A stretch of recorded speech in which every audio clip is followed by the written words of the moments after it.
Hello, my name is Andre Ward, and I'm the Associate Vice President of the David Rothenberg Center for Public Policy at the Fortune Society. Welcome to Both Sides of the Bars, a discussion driven show that examines the legal system from various perspectives, including people most impacted by the criminal legal system. We discuss critical questions about how the current system works, its intersections with social justice, and we highlight the efforts that are being made to improve the lives of everyone being affected. We ask you, the viewers, to spread the word about both sides of the bars and share your comments with us on Twitter at the Fortune SOC. Today's show is really important as we are thinking about what's happening throughout the country and as we think about narrative changes that are needed to portray the criminal legal system in a more favorable light as it relates to people who are impacted by it. And so the title of this show is Changing the Narrative, the Media's Role in Criminal Legal System Reform. And when writing about reform in the criminal legal system, it is important for the media to really get it right. But how accurate is reporting? According to some advocates, there's a real need for changes to promote greater accuracy and humanity by identifying and counteracting potentially harmful reporting. In this episode, we have two advocates who will discuss media accuracy and what they believe are necessary changes.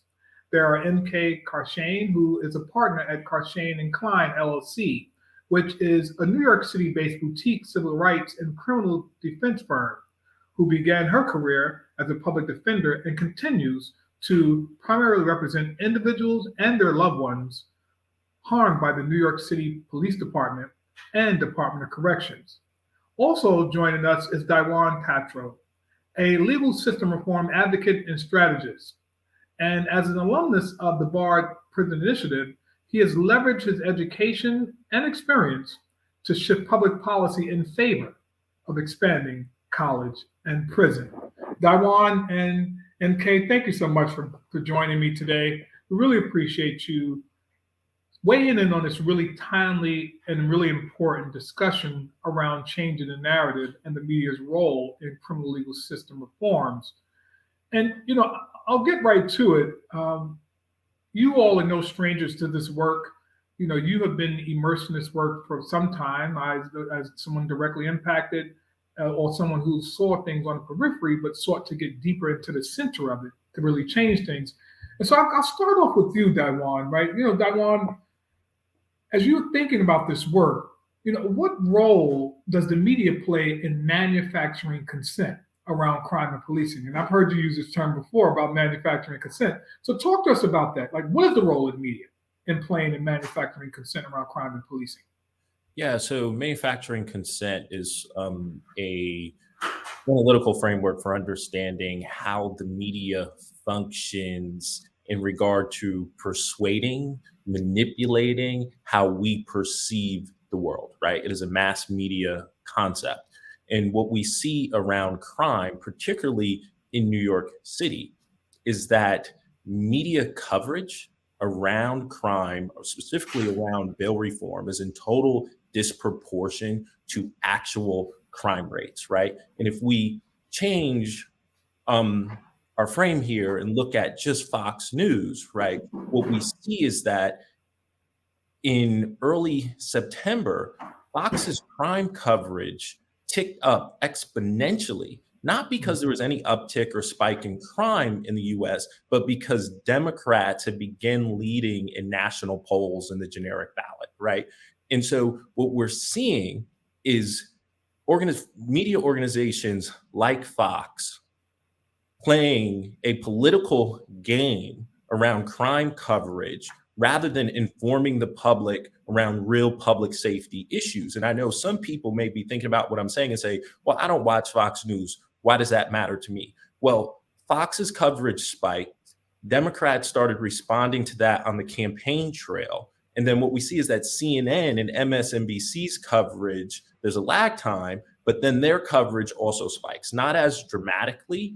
So Fox is not happening. Their coverage is not unfolding in a vacuum, right? What is said on Fox News affects the larger media environment, and we're seeing rampant scaremongering almost unchecked, right? If you're someone like me who watches this and are attuned to it, it is almost insane. It is definitely absurd, and it is what I would say, journalistic malpractice.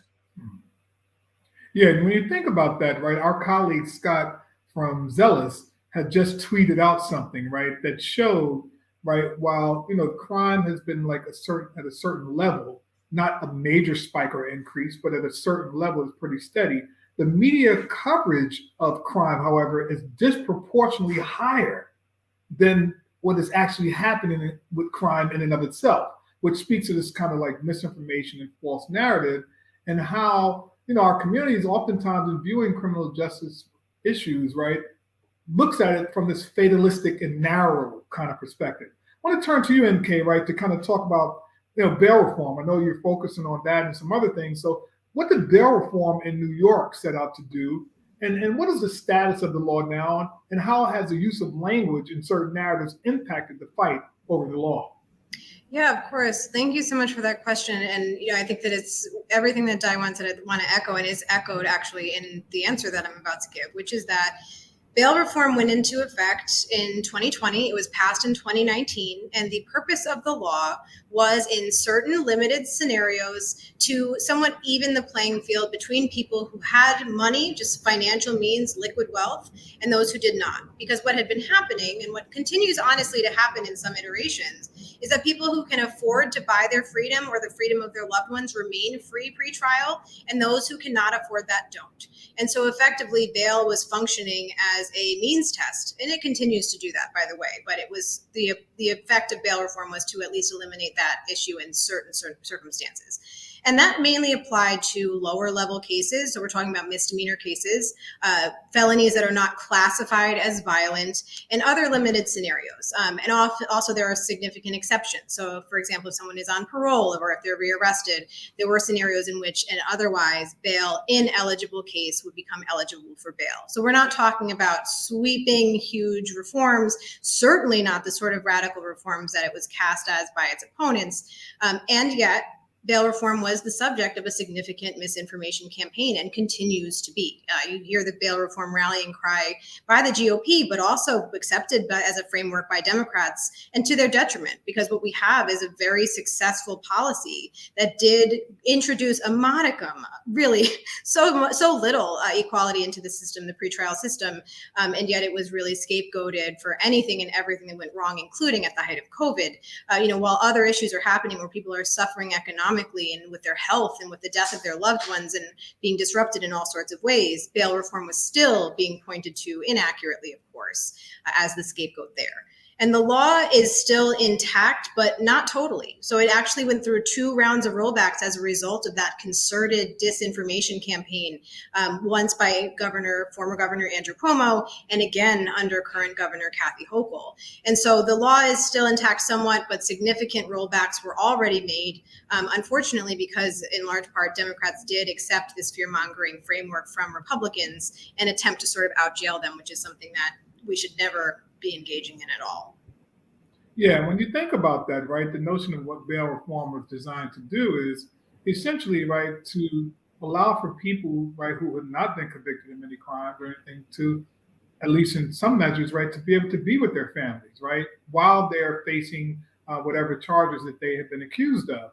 And yet, by denying people access to bail simply because they may be in poverty, right, they actually contribute towards like negative forms of like public safety, because as people are put in jails, right, science and research suggests that when you're incarcerated, right, it can further lead to more crime, right, and more people being involved in those behaviors because of the way in which the system is designed itself. So that's really important. But I want to turn to you, Dyjuan, too, because how are advocates and activists using like Twitter and other means of social media to counter disinformation? I think Twitter, and especially concerning what's happening right now with Elon Musk as CEO, Twitter has been a critical tool in countering disinformation in the world, right? And again, as I spoke about how what happens on Fox News doesn't happen in a vacuum, what we in the advocacy community are able to do on what we in the advocacy community are able to do on Twitter shows up on CNN, shows up on MSNBC, shows up on Fox News, right? Sometimes you pull up whole media articles and they're just sort of long strings of people's tweets that tell a story around an issue, right? And specifically on Twitter around criminal justice reform and advocacy and bail reform in particular, we've been able to set the record straight, right? And to call out the media for being disingenuous, to call out politicians when they are fear mongering, present people with data and facts, right? We don't hear about the 200,000 people who are free back in their communities with their families, going to work every day, not sitting in jail simply because they couldn't afford bail on Fox 5, right? But you can find that information on Twitter. We don't hear that New York is the safest out of the 6 largest cities in America on Fox 5, but you can find that on Twitter, right? You don't hear that Manhattan, Queens, and the Bronx are in the top 15 safest counties in this country, safer than Nassau County, in fact. But you can find that on Twitter. So Twitter is a critical tool for us, not only to get information out to people and counter disinformation, but really to push and change the narrative in the larger media universe. And we've been doing that, and we've been effective at it. But it only goes so far, right? What we really need is for our policymakers to take positions that are grounded in reality, that are grounded in facts, right? When I see the media running stories on bail reform every day, or running stories on shootings in New York City every day, when shootings are going down, not up, right? We have a problem, right? When we are talking about bail reform and the number of people who are released pre-trial, right, is the same today as it was before bail reforms implemented in New York. There has been no change in the number of people rearrested, but the news is not telling people that.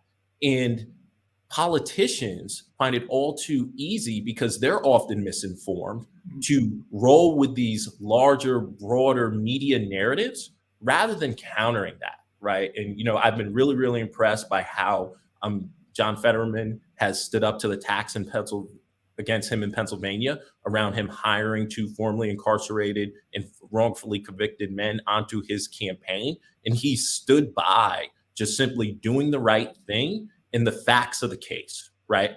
Those were 2 wrongfully convicted men. If we had Democrats in New York and nationally doing that, we would be having a totally different conversation today, and we'd have Republicans on the fence around their lies and fear-mongering, rather defending social justice and social equity policies like bail reform. Absolutely. And you think about it, Dyjuan, right? The narratives that are being put out there around bail reform are, again, not rooted in facts. They're lies, and they're unscientific, right? And yet people run with that. And obviously, MK, want to bring you in to chime a little bit more on that, but also want to pose another question to you, right, in terms of your work, right, with young adults. Like, how have you seen language being weaponized against them in the media, and what has the impact been like for them? Yeah, of course. So language is so important. The way that we otherize people, or conversely, the way that we bring them into community, that's with language, right? So ways that I've seen it especially impact young people that I work with is through the use of gang labeling.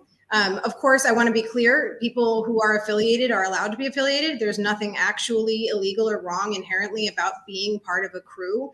But the gang labels that are used are really weaponized by police departments, by district attorneys, to really vilify people, right? And so when you see even victims of police brutality who are then cast as gang members or thugs or gangbangers, or these really racially loaded terms that are used to generalize and to label them and to signal to the community and to viewers and to an audience that they're not worthy of empathy or sympathy or your compassion or freedom or health or well-being, right? Those are really important things that are happening. And when we go back to that idea of manufactured consent, the important thing about manufactured consent is not just that the message is being put out there, it's then being synthesized and adopted by the audience. So what you have are people who are hearing this misinformation, believing that it's true, often due to the source. We're talking about police departments, district attorneys, people who are taught, who were conditioned socially to believe are the experts on crime or well-being or safety,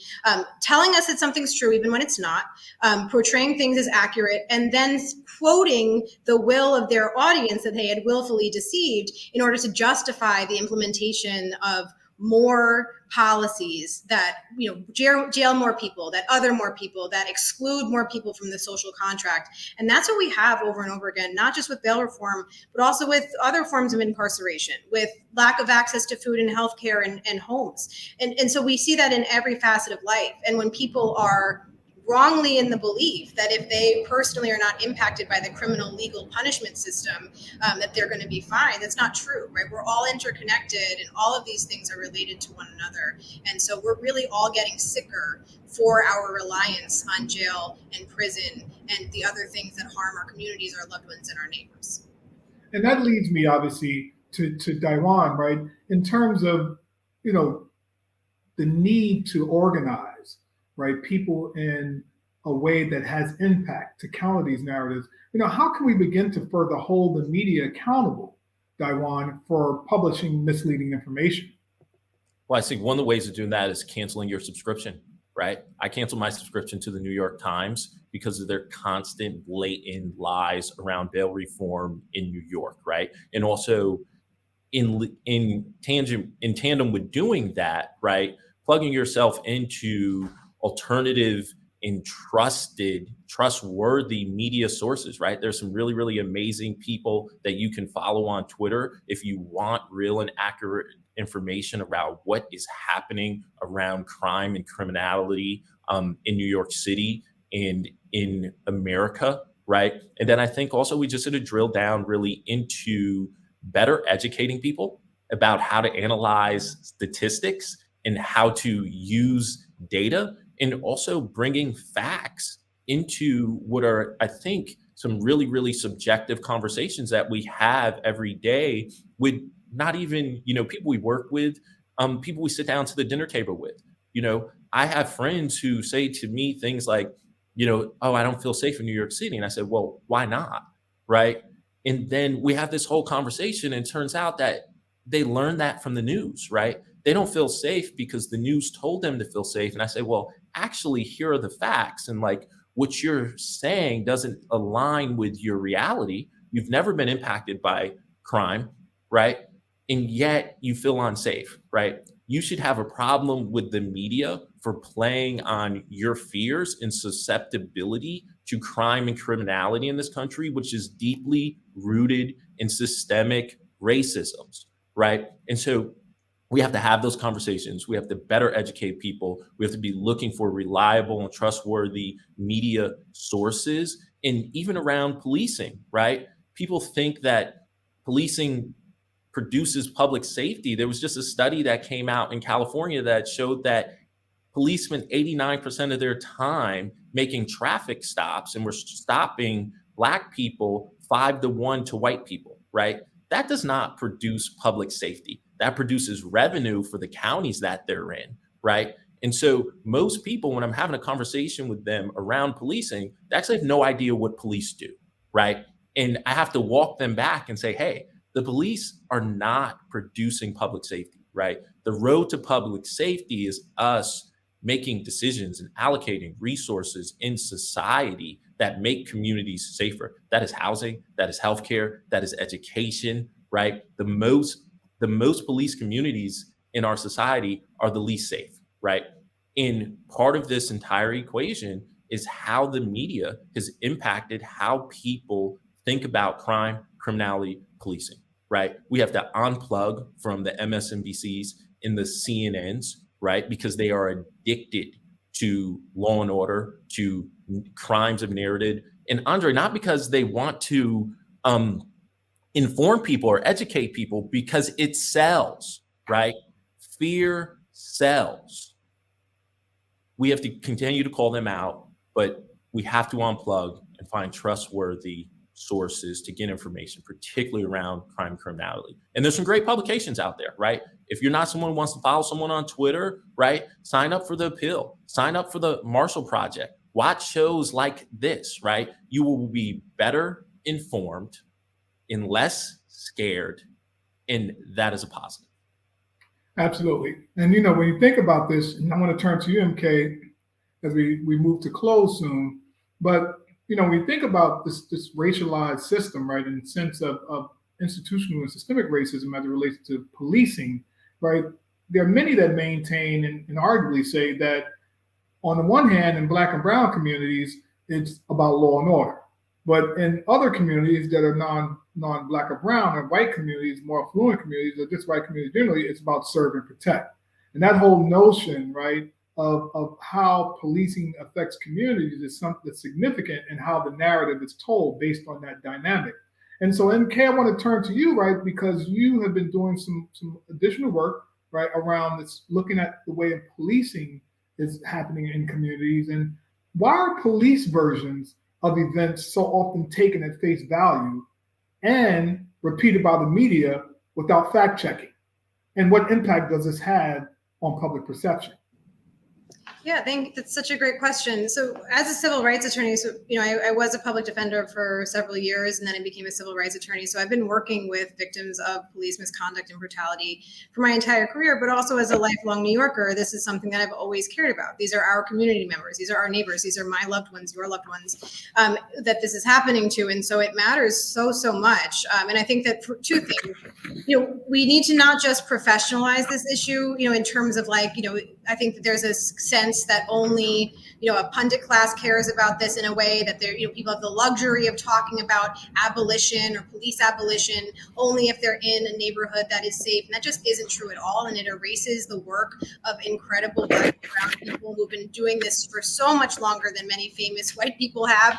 And so we need to really focus on that need. There's been a need here for so long for an alternative to policing that is not criminality based, that is not carceral, that is a true alternative, as in a replacement, as in not something to reform it, as in not something to improve it, because the system can't be improved. This is not a system that has ever been open to oversight, accountability, or actual reforms in anything but name value, and therefore we need to stop trying it. And it's also, important, I think, that so many of the leaders on issues such as bail reform, like we're talking about Assemblymember Latrice Walker, she represents a district that is impacted both by community safety concerns. Her constituents want to be safe just like everyone does, but also supports bail reform. And there's a reason for that. It's because bail does not make communities safer. Imposing a ransom for a person's life doesn't improve safety anywhere. And so I think that's important when we think about policing too, right? This is not something that should be limited to people who have experienced police brutality, but to all of us, because it really is in service of creating a safer New York. And the reason that police officer accounts are taken at face value is because we're conditioned to do that. They're working in service to their own authority, to their own power, to their own funding. I mean, they're starving communities of resources while funding themselves, and there's a reason that continues to happen. And we are conditioned by media we consume for fun, right? By Law and Order, by SVU, by the Bensons and Stablers of the world that people lionize, and yet what they're really doing is incredibly harmful. And we're also taught to look at them as experts, right? Experts on how to keep us safe, experts on how to reduce the harm that are caused in communities. And yet what we see over and over again, that the police are the harm in communities. Police are causing harm, and they're not actually an answer to safety, because if America were, America is the most policed place in the world. It's the most heavily incarcerated place in the world. And so if we could incarcerate and police our way to safety, we'd be there by now, but we can't, right? Policing has failed. It's a failed experiment, and it's really time that we recognize that that's the case. Absolutely. And I want to take this time, right, as we're going to close, but Dyjuan, in 30 seconds, right, can you just some closing thoughts, and then I'll turn it to MK, and then we'll wrap it up, unfortunately. But we will have you all back. because it's important that our viewers understand the importance of narrative shifting and changing as it relates to the criminal legal punishment system. So, Dyjuan, closing thoughts. I will just say that, countering disinformation works. Holding elected officials accountable works. We have seen some really admirable moments, both from the Assembly Speaker Hasty here in New York, as well as Senate Majority Leader Andrea Stewart-Cousins, where they stood up to the New York City mayor and said, no, we are going to stand on the side of data and not do any bail rollbacks because they're going to harm communities of color and have no relation to actual public safety, right? And that is from advocacy. That is from people doing research, from sitting down with them and presenting them with the facts, right? And we have to keep that pressure on, and we need to applaud them when they do that and call them out when they succumb to fear mongering. Thank you. And MK. That's exactly right. Really thinking critically and standing up for each other, right? When I introduce myself, I want to say I'm a mom. I'm a New Yorker. I'm someone who also wants to be safe. I'm someone who wants to live in community, and I use my JD in service of that, right? But that's really what it's all about. Is really just seeing the people behind these stories. Very, very quickly, I represent the family of Saheed Vassell. His image was used by Lee Zeldin in a despicable ad that shows Saheed in his final moments of life, but is intended to paint him as though he's about to harm somebody. And it's overlaid with the message that you need to vote like your life depends on it, because it just might, very clearly showing that we're supposed to be afraid of Saheed Vassell, a man who was experiencing a mental health crisis, was and is so loved by his community and his family. And yet we're seeing him used as a pawn in this disgusting and exploitative way. And that's the way it works, right? If people don't look and drill into these things critically and see the people behind these messages, we're going to keep manufacturing consent for more of what's killing all of us. MK, Dyjuan, I just want to thank you both for giving your thoughts and sharing observations about this really, really important issue. And I want to thank you, the viewers, for joining us for this really thought-provoking conversation. In the meantime, on behalf of the Fortune Society, we thank you so much for tuning in to Both Sides of the Bars. If you're interested in finding out more about the Fortune Society, please check us out on the web at fortunesociety.org. That's fortunesociety.org, or on Facebook by typing in thefortunesociety.org. This is Andre Ward, and I appreciate you all every month for joining us here as we critically look at both sides of the bars.